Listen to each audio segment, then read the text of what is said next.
我哋香港人有一句説話叫做是認真做，你知道嗎？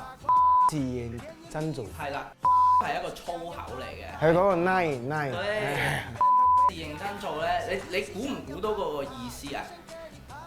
就係咩唔管就係無論點事你都要認真去做，係咪咁？類似啦，即係一啲好調皮嘅事情咧，我哋好認真咁樣去看待去處理咧，咁出嚟個效果就會好好，大家都好中意。OK。係啦，你嘅歌曲咧有好多都係有少少呢個精神喺入邊。點解你會咁大膽去用呢一個？係咪真係有少少呢個創作嘅概念喺入邊咧？因為好簡單啊嘛，之前我係一個創作人，我就一心想賣我嘅歌俾嗰啲主流歌手，但係寫咗好多300首、400首就冇人理我啊嘛，我俾咗嗰啲唱片公司睇聽下我嘅歌，冇人理我。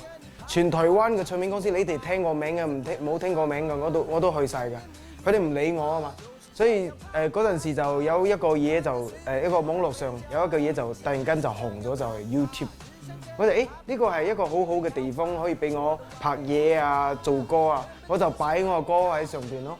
因為我開始做網絡之後咧，就好多人好受歡迎咯。我就覺得如果我做網絡，我唔係做主流啊嘛。啲網絡嘅嘢就自由啲咯。如果你咩都驚呢個唔可以做，嗰個唔可以做，咁呢個去做主流嘅嘢咯。如果做網絡就大膽啲咯，因為嗰個 YouTube 係美國噶嘛，美國人都冇講咩，點解你限制自己咧？係咪？